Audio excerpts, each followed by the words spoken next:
Je ressens un dégoût énorme pour mes frères, pour cette maison, pour ce lieu où on a réussi à m'attirer encore une fois. Et je sens qu'ils sont dangereux pour moi. J'ai encore envie de vomir, mais je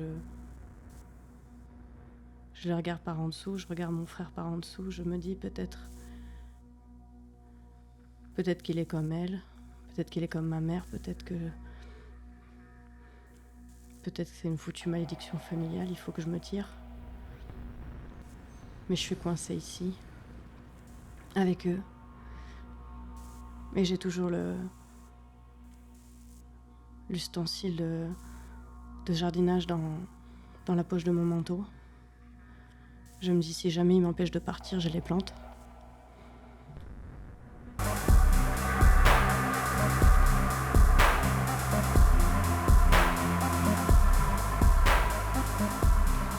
Je me suis adossé à un des meubles, pensif, en me disant... et en ressentant tout d'un coup cette... constatant à la fois l'horreur et le sentiment étrange. Et je vous dis à ce moment-là, c'est étrange ce qui vient de nous arriver. C'est... Je me sens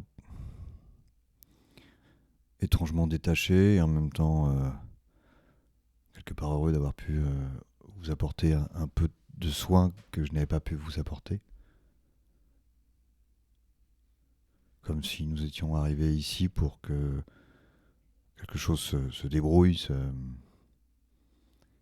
apparaisse de notre relation et en même temps ce caractère très étrange de cette nuit parce que je vais vous avouer que alors que je dormais, je me suis éveillé, mais je n'étais pas en conscience de mon corps, j'étais là comme... Ça paraît fou, mais flottant au-dessus de mon corps, comme souvent des gens décrits comme des voyages astraux, auxquels je ne croyais pas, même si je sais qu'il y a des forces obscures, étranges, qui parcourent notre monde, et j'étais là, flotté, incapable de bouger, et j'ai pris conscience de ce qui se passait, en tout cas en entendant des cris en bas, et c'est là que j'ai pu courir quelque part, flotter, c'est pareil tellement dingue quand je le dis. Flotter et voir que tu te débattais seul, Victor. Et ainsi que te voir toi descendre comme une furie pour venir lui prêter main forte, l'aider en tout cas. Et après j'ai pu réintégrer ce corps. Et ça me paraît tellement dingue ce que je vous dis. Et je voulais vous le dire parce que cette nuit, juste avant de dormir, j'ai senti comme un changement à l'intérieur de moi, une décision qui se faisait, d'essayer de réparer par rapport à toute cette merde que nous avons traversée ces dernières années. Et je me suis dit que je ne fuirais plus.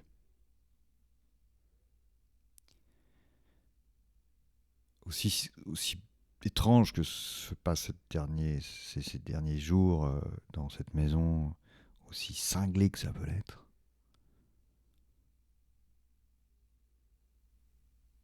je veux être transparent et reprendre un peu mon rôle de grand frère. Alors que tu dis ça, vous entendez un bruit, un son guttural, rocailleux et à la fois sifflant. Ça vient d'en bas. Quelqu'un a fermé la porte ? Il y a une vibration. Vous voyez que les verres, que la surface de l'eau tremble. Le sol commence à vibrer. Les murs autour de vous commencent à trembler. Comme un fou furieux, et sans même réfléchir, je cours 4 à 4 pour remonter les marches jusqu'au premier étage, saisir mon téléphone, récupérer la dague qui traînait à côté et redescendre pour les rejoindre. Tu montes en furie, tu vois que les murs tremblent de plus en plus, les cadres des murs tombent, les miroirs aussi commencent à se désaxer et certains se brisent, tout tremble autour de vous, il y a un grand craquement, comme s'il y avait plusieurs arbres qui craquaient autour de vous. Est-ce que ce sont les fondations même de cette maison qui menacent de s'écrouler? Je pars dans un coin de la pièce et par automatisme, par réflexe, je prends un des sachets remplis de pépins de pommes de la grand-mère. J'hésite à l'ouvrir et à en avaler le contenu. Alors que tu es en pleine réflexion, le grondement se fait plus puissant.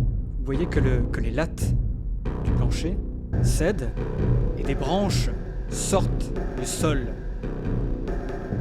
Elles traversent les murs. Ça commence à prendre en étau cette maison. Les murs, c'est comme s'ils se dilataient un peu. Que cette maison commençait à respirer en même temps que ces branches d'arbres qui se resserrent. Ça commence à ne former plus qu'un, comme si ça fusionnait en même temps. Il y a du mobilier qui se casse, qui se brise tout autour de vous. Ça commence à devenir un peu le chaos. Je me jette contre un mur et je me tourne vers le vestibule, je vois la porte, je commence à courir et le sol tremble, je tombe et je me relève et je vois Victor avec son sachet de je sais pas quoi, qu'est-ce qu'il faut encore celui-là. Je cours vers lui, je lui dis viens, il faut qu'on sorte et je sais pas comment il réagit mais je lui hurle encore viens, il faut qu'on sorte, la maison va s'écrouler. Les vitres se fendillent. Certaines se brisent sous la pression. Il y a tout d'un coup des branches qui commencent à se mettre entre vous, alors qu'elles progressent, qu'elles évoluent. Adam, tu étais en haut de la maison, Je au descends premier 4 à étage. 4, j'arrive au niveau du salon. Il nous faut sortir. Je t'attrape comme pour essayer de te prendre sur le dos. J'essaie de te saisir par la main et pour se diriger vers la sortie. Tu essayes de faire ça, mais les branches commencent à s'immiscer entre vous. Elles vous agressent. Je lève la dague d'un coup devant et je plante sur les obstacles, les branches qui essayent de nous arrêter. Tu plantes ta dague dans une des branches, elle s'enlève, mais une autre te saisit à la jambe, te fait tomber au sol et te traîne. Elle te traîne vers les escaliers, elle te ramène en arrière, elle te tire. Vous êtes maintenant séparés. Les branches de l'arbre ondulent, serpentent, Héloïse, et elles viennent vers toi. Elle serpente jusqu'à ma jambe, elle s'enroule autour de ma cheville. J'ai l'impression qu'il y a une espèce de chose qui m'aspire vers le sol. Je m'accroche à ce que je peux au pied de la table. Elle glisse avec moi. Je hurle, j'essaie d'attraper la jambe de mon frère. J'ai pas le temps de l'attraper. Je sens que la branche commence à remonter le long de ma jambe jusqu'à mon ventre, jusqu'à ma gorge, qui commence à me recouvrir le visage. Vers toi, à ce moment-là, Victor, toi de ton côté, tu peux à peine apercevoir ta sœur qui commence à se débattre. Tu es toi aussi assailli par ces branches. Il y en a une qui manque de te faire tomber. Je me rattrape et dans l'autre main, où j'avais le sac de pépins, je vois qu'en fait ça commence à bouger dans ma main et je m'aperçois que les pépins eux-mêmes ont commencé à germer et que ils se transforment en branches qui commencent à m'enrouler le bras pour faire juste corps avec mon corps et que ça commence à remonter et j'essaye de m'en défaire avec ma main encore vacante, mais j'ai le poignet et certainement des tendons qui se sont... Ta main est un peu insensibilisée à cause de ta blessure. Et je pense que j'ai des mouvements que je peux plus faire et je vois que je pâtis de ça, enfin je subis totalement ce truc-là. Ça commence à se renrouler. De ton côté, Adam? De mon côté, je prends la dague, je poignarde la petite branche qui s'est mise autour de ma cheville. J'essaie de poignarder chacune de celles qui s'approchent. Je me jette désespérément vers Héloïse pour, pareil, Tu ne peux pas, tu es entraîné. Tu es entraîné vers les escaliers. Alors, je poignarde dans tous les sens de façon complètement frénétique, toutes les branches qui peuvent s'approcher de moi. Je me sens complètement envahi, désespéré, mais comme un râle d'animal, je me débat. Tu te débats, tu te bats de tous les côtés. Tu fais de ton mieux pour résister à l'assaut. Et Liane commence à lâcher prise parce que tu les poignardes. À mesure que tu les poignardes, la liane, la branche qui te prenait la jambe, se libère enfin, libère son étreinte de toi. Tu vois que dans ce chaos, il y a des petits éléments qui attirent ton attention. Ce sont des ombres très furtives. Des ombres très furtives qui passent entre ces branches. C'est un peu éthéré, ce sont comme des ombres, comme des silhouettes. T'arrives pas à définir ce que c'est, mais c'est très fugace. Ça apparaît, ça disparaît. Tu as d'un coup une vive douleur. Ça te traverse le crâne et c'est suivi d'un espèce de flash, d'une vision. Tu as la carte de l'empereur qui te fait face. C'est l'ordre, la responsabilité. Héloïse, toi de ton côté, il y a toujours ces serpents qui t'assaillent, qui menacent effectivement de t'engloutir. J'ai une branche qui veut commencer à m'agripper le visage comme dans mon rêve. Et au moment où elle me rentre dans la bouche, je me rappelle que j'ai un couteau dans ma poche. Donc j'attrape le couteau, je donne des coups dans la branche, mais je m'entaille la figure aussi. Je continue à donner des coups et je sens le sang glisser le long de mon cou. Et je crois que l'étreinte commence à se desserrer, donc je continue à frapper. Et je sectionne la branche qui glisse le long de mon ventre, le long de ma jambe. Mais j'ai encore un bout d'écorce sur la figure que je rejette loin de moi. Et je passe la main sur mon visage qui est en sang. Adam, un deuxième flash. Tu vois le curetage sur l'arbre. Tu vois une inscription, ton nom. Tu vois ton nom, Adam. Saisissant comme un éclair, je me lève, jette un coup d'œil rapidement pour voir la situation et m'engouffre 4 à 4 dans les marches de la cave. Je tombe précipitamment, sans me blesser sur les quelques bouts de verre qui restent, soulève... T'évites des branches, il y a des branches qui sortent de cet arbre. Soulève l'immense porte qui est la trappe. Comme un fou furieux, saute en essayant de me raccrocher au barreau de l'échelle, comme si j'allais pas me blesser. Je tombe au sol, je sens ma cheville droite qui cède sous mon cou. J'ai dû me la tordre. Je tâtonne. Comme j'avais repris mon téléphone, je l'allume. Je teste plusieurs boutons maladroitement jusqu'à ce que finalement la lampe s'allume. Je tombe sur les genoux, je glisse, j'avance à tâtons, gardant bien en main la dague, m'approche enfin près de cette porte, la pousse. De ton côté, Victor ? De mon côté, je glisse et au sol, je vois les photos qu'on avait trouvées dans la malle de la grand-mère, dont la seule où on voit notre grand-mère qui souriait. Et je vois qu'elle sourit, mais en me regardant, en me fixant comme une photo. Et j'essaye de me faire tout ce qui se passe par la tête, même si c'est un peu ésotérique. J'essaye de prononcer Abellio, mais ma voix est vraiment encore sous le choc de l'étranglement. Du coup, il n'y a pas grand-chose qui se passe et j'arrive pas à vraiment articuler ça. Tu fais de ton mieux, en tout cas, tu essayes de crier, de le hurler. C'est Abellio. Abellio. Ça a du mal à sortir, mais tu essayes par tous les moyens. Tu te débats, tu essaies d'enlever ces branches.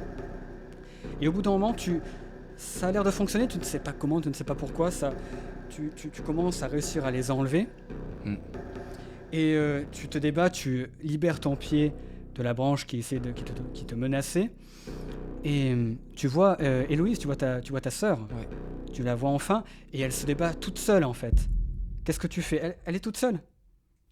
Il n'y a pas de branche autour d'elle. Non. Il n'y a rien qui... Non, mais elle est en train de se faire du mal. Qu'est-ce que tu fais ? Je saute sur elle, je la plaque contre le sol, je lui contrains les mains. J'essaye d'arriver juste ma bouche à son oreille pour lui parler. Et la seule chose qui me vient, c'est de lui dire « c'est pas ta faute, c'est pas ta faute ». Et je lui répète ça en boucle. Héloïse,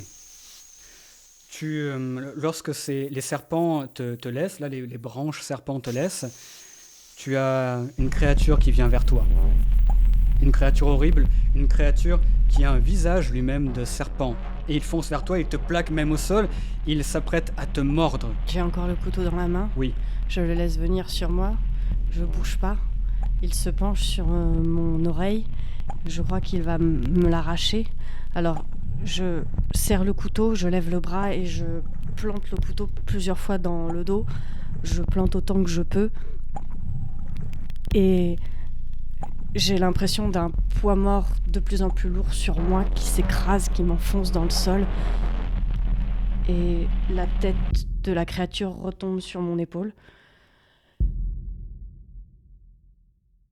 Adam, de ton côté, tu ouvres la porte et tu vois l'arbre. L'arbre qui est devenu noir entièrement, les pommes sont totalement pourries, les branches s'agitent. Je me jette, criant à Bélio, et plante la dague en plein cœur du tronc. Tu la plantes.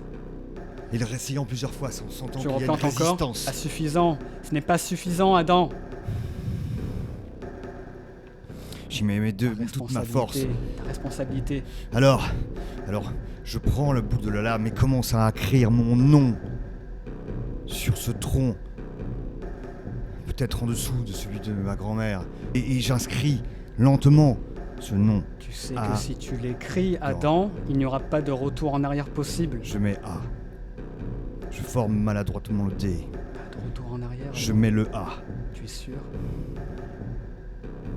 Et je forme le M. Les murs tremblent. Il y a des cris qui proviennent même de l'arbre, de sous l'arbre. Tu continues? Je termine. Tu inscris ton nom. Tu sais au fond de toi que tu ne pourras plus quitter cette maison. Héloïse. Alors que la créature semble tomber sur toi, tu te réveilles. C'est Victor. Victor, tu viens effectivement de te faire poignarder. À plusieurs reprises. 3 fois, exactement. Certains des coups étaient très superficiels parce que tu te débattais avec elle. Un était un peu plus profond, et c'est au niveau de ton épaule. Ta sœur vient de tenter de t'assassiner. Je pousse un cri aigu dont je ne sais pas d'où je le sors, étant donné que j'ai vraiment plus de voix, mais c'est une sorte de cri pour essayer de la ramener avec nous, et je me dis qu'il faut que je hurle, sinon ça s'arrêtera pas. Et j'ai la sensation que c'est pas un acte volontaire de sa part. Je vois bien qu'elle est en une sorte de... je sais ce que je viens de vivre à l'instant moi-même, et donc je sais que c'est quelque chose d'illusoire et de trompeur, et que c'est pas après moi forcément qu'elle en a. Et je vois au bout d'un moment, dans son regard où elle essaye de se débattre, que tout d'un coup, elle revient un peu à elle, et qu'elle me regarde avec stupeur, et elle voit qu'elle a le poignard dans la main, elle voit que je suis en sang, que je suis sur elle. Héloïse, effectivement, tu as le poignard dans la main, tu vois ton frère, tu fais le lien immédiatement, il se tient l'épaule, son regard est un peu hébété, tu l'as poignardé, tu viens de poignarder ton frère. Adam, la sève noire qui promenait l'entaille sur l'arbre, elle coule. Est-ce que tu replantes le poignard? Je replante le poignard, décidé. Tu le replantes. Comme apaisé et en même temps effrayé. Tu vas jusqu'au bout. Tu prends tes responsabilités. L'empereur. Il y a un énorme cri. Un cri guttural, de nouveau. Suivi d'un cri strident. Vous voyez les branches, Victor, Héloïse, qui s'agitent frénétiquement. Puis elles commencent à reculer. Comme si elles étaient prises de panique, si elles pouvaient avoir une conscience. Elles s'affaissent, elles rebroussent chemin, les serpents reviennent sur leurs pas. Vous voyez que les branchages reviennent dans les trous qu'ils avaient créés. C'est comme si il y avait un grand retour en arrière, que cette maison qui était prise en étau se libérait, et que tout redevenait presque à la normale. Les fissures des murs se colmatent. Les branches repartent petit à petit, progressivement, de là où elle venait, du tréfonds des fondations. Et toi, tu vois, Adam, que les branches reviennent vers cet arbre, et cet arbre reprend une forme normale, son apparence normale. Le liquide, la sève noire qui en coulait disparaît progressivement. Elle revient dans la petite interstice laissée entre le poignard et les entailles, jusqu'à ce qu'il ne reste plus rien, hormis le silence. La maison, elle est comme intacte, même si le mobilier est tombé, que les vases se sont brisés, que les fenêtres se sont cassées. Les trous ont disparu. Vous ne pouvez l'expliquer. Je me lève, je touche mon visage, je n'ai plus l'entaille. Je regarde sur ma chemise, si j'ai du sang, je n'ai plus rien. Je regarde autour de moi, je vois mon frère allongé par terre. Ton frère est blessé. Il y a du sang qui s'écoule de lui. Victor, tu es blessé. Tu n'es pas mortellement blessé, mais oui, tu as pris un coup de poignard, clairement dans l'épaule. Le poignard, il est dans tes mains, Héloïse. Il est encore ensanglanté. Tes entailles, effectivement, les entailles des lianes, des branches. Et tes illusions. Eh oui. Tu t'en rends compte maintenant. Par contre, l'horreur de ce que tu as fait, elle est là, elle est présente, elle est réelle, Héloïse. Et je regarde mon frère et je me sens troublée par ma puissance, par mon arme dans la main. Et je sens... Je comprends le tueur, l'envie de tuer. Je la comprends, je l'observe en moi et je l'observe profondément. Mais je lâche le couteau. Tu le lâches. Il tombe par terre dans un fracas terrible, car tout est silence autour de vous. Victor. Ta sœur t'a poignardé, mais tu sais qu'elle était probablement sous l'influence de ces forces, de ces entités. J'essaye de me lever péniblement, en tout cas de me redresser un petit peu, même si j'arrive pas à me mettre totalement droit, au moins m'asseoir. Et je la regarde, et même si je sais qu'effectivement elle était sous l'influence d'une une autre entité, de quelque chose, et qu'elle est revenue à elle, je vois un tout petit peu le trouble qu'il y a dans son visage, de cette envie, cette ambivalence, cette ambiguïté des choses qui sont dualité chez elle. Je vois que je saigne. J'ai toujours le sachet dans les mains. Il est de nouveau à sa place, les pépins sont redevenus des pépins. Et par réflexe, pour faire pression, je le mets juste sur l'épaule où je suis blessé. Et j'ai la sensation que ça me fait beaucoup de bien. Oui, t'as l'impression que ça te soulage. Ça me soulage énormément. Que ça endort la douleur. Que ça la calme, que ça arrête de saigner. Ça se referme pas forcément. Mais en tout cas, il y a quelque chose qui vient apaiser. Et je me rends compte qu'il y a un truc qui va pas. Il manque quelque chose. Enfin, je crois plutôt qu'il manque quelqu'un. Adam, tu as inscrit ton nom sur l'arbre. Tu sais ce que cela Implique. Oh oui, tu sais ce que ça implique. Oui. J'ai comme une terrible envie de crier, mais elle reste là. T'as une responsabilité. Je pars, j'en suis presque joyeux. Je me redresse et en claudiquant, je parcours la dizaine de mètres. Tu commences Le couloir, je à monte. remonter. Je monte monte la dernière marche, cette fois-ci lentement. J'arrive au seuil du salon. Et je prends une dernière grande inspiration et apparaît avec un demi-sourire. Heureux de voir que même s'ils sont en état terrible, ils sont en vie. Vous êtes tous sains et saufs. Physiquement, psychologiquement, ça, le temps vous dira un peu les séquelles que ces événements vous auront laissées. Est-ce que vous auriez des derniers mots à échanger ? Je regarde Victor et je lui dis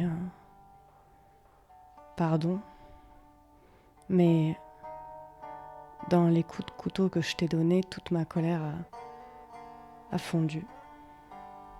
Je crois que j'avais besoin de frapper quelque chose et je suis désolée que ce soit toi. Mais maintenant, je pense que je prendrai soin de toi et je serai sûrement quelqu'un de moins en colère. Et Adam,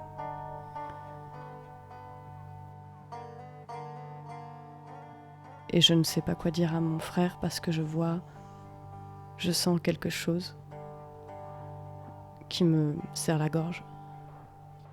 Victor ? Je réponds à ma sœur, mais je lui réponds uniquement en souriant, d'un air entendu. Un sourire qui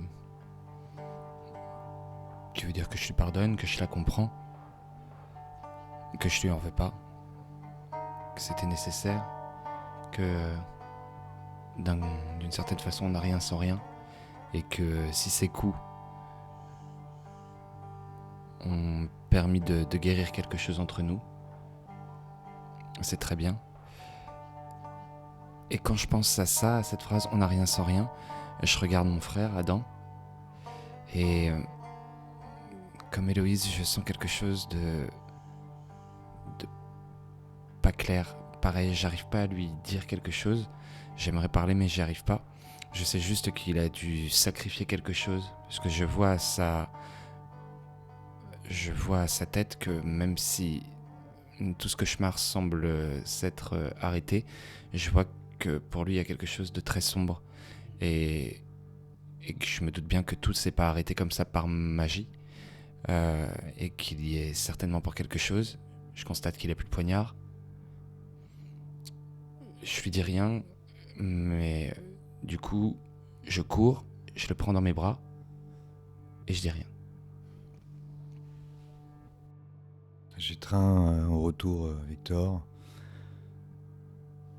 J'invite Héloïse à nous rejoindre. Et après les avoir longuement serrés, je me retire une seconde. Je leur souris. Et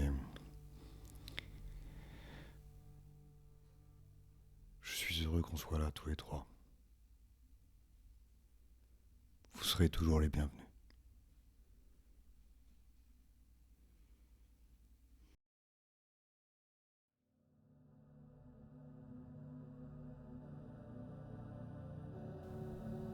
Adam vous a expliqué un peu ses nouvelles responsabilités, sans trop vous en dévoiler. Vous avez compris intuitivement. Les jours passent, les semaines, les mois. Héloïse, tu as retrouvé ta vie de famille. Ta vie de famille bien rangée avec ta famille parfaite. Tu es toujours la mère, l'épouse qui organise, qui prend les responsabilités. Tu as repris ta vie exactement là où elle s'était arrêtée. Enfin, pas tout à fait. Parce qu'on sait très bien que tu n'es plus exactement la même.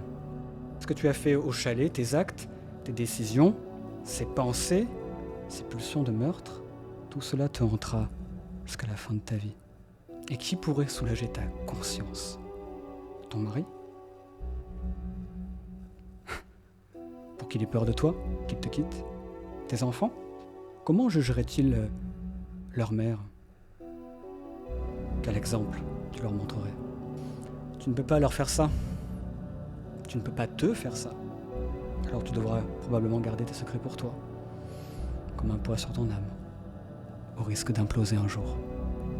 Heureusement, les mots de Victor, ton frère jumeau, résonnent encore en toi.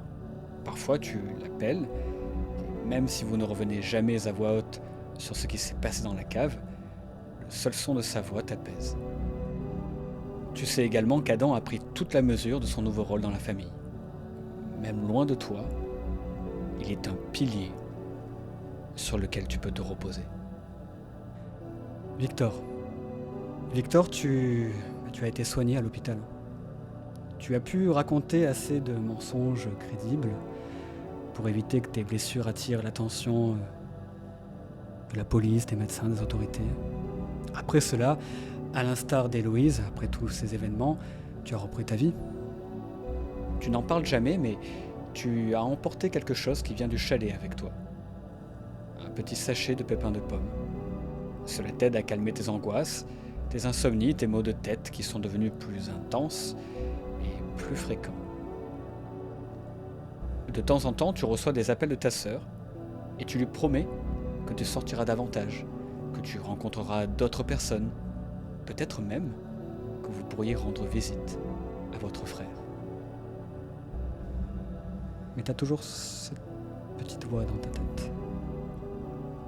Tu sais, parfois, lorsque la douleur est insupportable et que tu te sens trop seul, tu scénarises ta fin. Mais lorsque tu l'envisages, tu sens toujours une présence rassurante auprès de toi, calme, maternelle, ta grand-mère. Si tu décidais de le faire, tu sais qu'elle serait là pour t'accompagner. Et en fait, ce sentiment rassurant te permet à chaque fois de te relever, légèrement, mais suffisamment pour te raccrocher à la vie. Adam. Maintenant que tu as pleinement choisi la voie de ta grand-mère, tu as intégré en toi de nouvelles connaissances. Ou plutôt, elles étaient déjà là.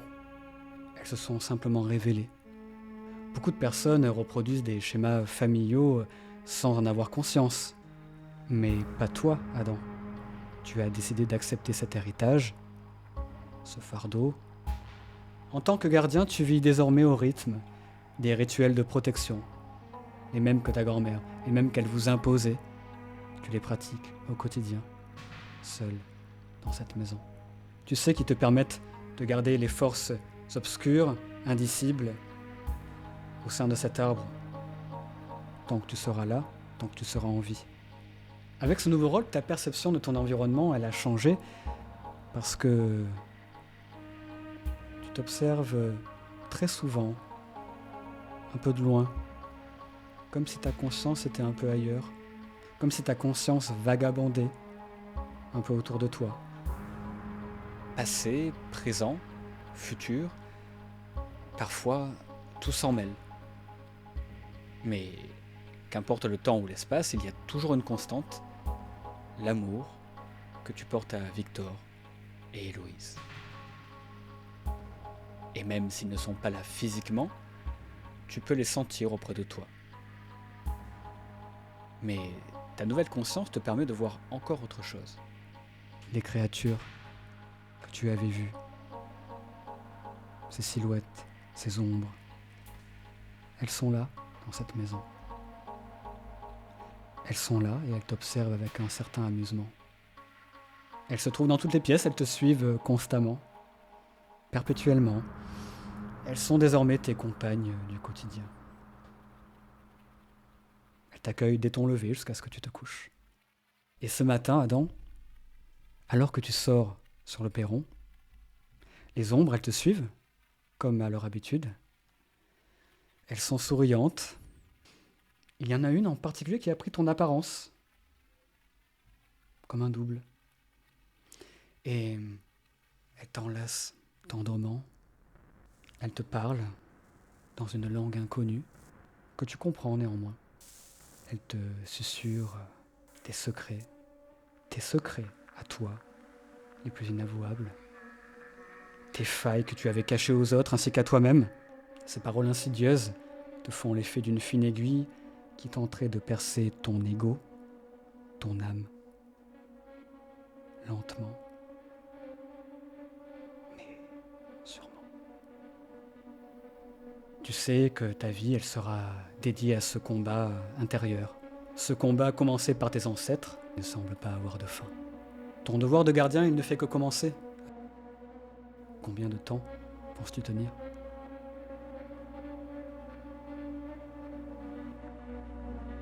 Adam, Héloïse, Victor.